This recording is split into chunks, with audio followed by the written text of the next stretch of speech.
Hi friends, hero Mahesh బాబుకు ED నుండి నోటీసులు వచ్చినాయి.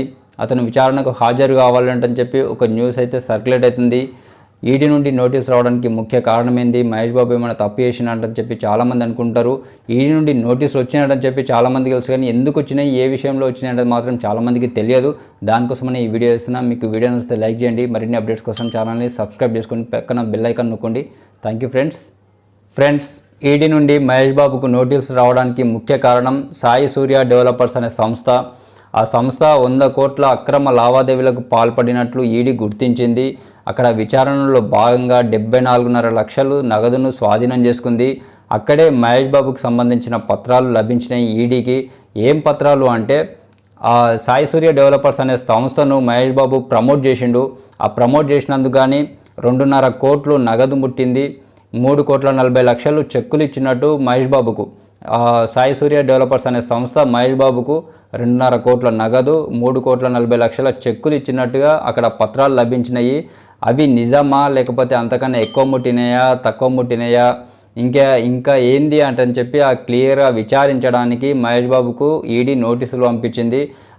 అయితే ఈడీ నుండి మహేష్ బాబుకు నోటీసులు వచ్చిన మాట నిజమే. అయితే నోటీసులు వచ్చినాక మహేష్ బాబు ఈడీకి ఒక మెయిల్ చేసిండు. ఏమని చేసిండు అంటే, ఇప్పుడు రెగ్యులర్గా ఆల్రెడీ ప్లాన్ చేసుకున్న షూటింగ్స్ కాబట్టి ఆల్రెడీ ప్లాన్ చేసుకున్న షెడ్యూల్ ఉంది.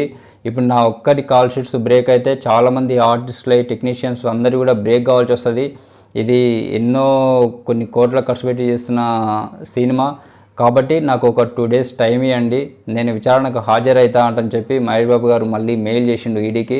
ఒక 2 days 3 days ఆగి మహేష్ బాబు గారు ఈడీ విచారణకు హాజరవుతారు. ఇది ఫ్రెండ్స్, మహేష్ బాబుకు ఈడీ నుండి నోటీసులు రావడానికి ముఖ్య కారణం సాయి సూర్య డెవలపర్స్ అనే సంస్థకు ప్రమోట్ చేసినందుకు. అండ్ ఈడీ అంటే చాలామందికి తెలియకపోవచ్చు. ఈడీ అంటే ఎన్ఫోర్స్మెంట్ డైరెక్టరేట్. ఇది కేంద్ర ప్రభుత్వ ఆధీనంలో ఉంటుంది. ఓన్లీ ఫైనాన్షియల్స్ మీద ఇది ఫోకస్ చేస్తుంది. అంటే ఫారిన్ ఎక్స్చేంజెస్ కానీ, మన లోకల్లో కానీ ఎవరైనా అక్రమ లావాదేవీలకు పాల్పడి బ్లాక్ మనీని వైట్ మనీగా మార్చడానికి ప్రయత్నిస్తే ఇది డైరెక్ట్ దర్యాప్తు చేస్తుంది. దీంట్లో సిబిఐ ఇది అన్నిటికంటే ఇది కొంచెం ఎక్కువ పవర్స్ ఉంటాయి. ఇది ఈడీ అంటే మనం షార్ట్గా చెప్పుకుంటున్నాం దీని గురించి. మన కవితకు కూడా జైలుకు పోయింది ఈడీ విచారణలో భాగంగానే. ఎటువంటి వాళ్ళైనా సరే కొంచెం వణకాల్సిందే ఈడీ అంటే. ఇది ఫ్రెండ్స్ ఈడీ. మహేష్ బాబు గారు ఎటువంటి తప్పు చేయరు అంటని చెప్పి అనుకుంటున్నా. ఆయన మామూలుగా అయితే తప్పు చేయడు. దానికి ప్రమోట్ చేయడానికి ఎంత మాట్లాడుకున్నాడు, ఎంత తీసుకున్నాడు అంతవరకే. ఎందుకంటే అక్కడ అక్రమాలకు పాల్పడింది సాయి సూర్య డెవలపర్స్ సంస్థ. ఆ సంస్థ మహేష్ బాబుకి ఎంత ఇచ్చింది, ఈయన ఎంత తీసుకున్నాడు అనే విచారణ మీదనే విచారణ ఉంటుంది కాబట్టి మిగతా ఏముండదు. ఇది ఫ్రెండ్స్ వీడియో. మీకు నచ్చితే లైక్ చేయండి. మరిన్ని అప్డేట్స్ కోసం ఛానల్ని సబ్స్క్రైబ్ చేసుకోండి. Thank you friends.